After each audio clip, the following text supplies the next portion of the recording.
The numbers are actually really interesting. What you had in 2008, before the recession, and what you have in 2012 is a real divide.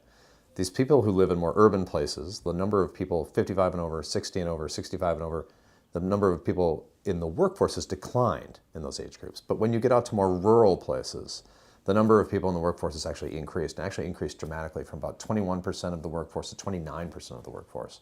That's a pretty big jump. And that suggests that the recession played some role in older workers going back to work or staying on those jobs, more so in those rural places than in the urban places. I know from work that I've done in the past, when you go to places where you have a large number of older workers, post-recession in these small town areas, they've had to go back to work. One thing that does jump out at you is those rural places, the jobs don't pay as well. They're lower income jobs. It really surprised me, the divide, how many people had to go back to work, I think had to go back to work, in that older worker group in rural places as opposed to urban places. The thing that really jumped out at me in the numbers is, like, you have an 8 percentage point increase from 2008 to 2012. Nothing happened to those jobs to make them any better over that period of time.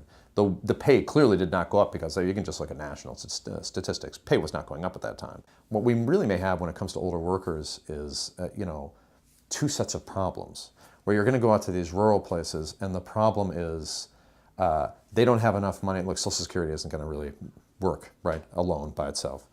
How are they going to make ends meet? They're going to have to work longer. In urban places, it's going to be a completely different lifestyle for being an older person. You're going to work later if you want to work later. A lot of people aren't going to have to do it. That's at least what these numbers suggest to me.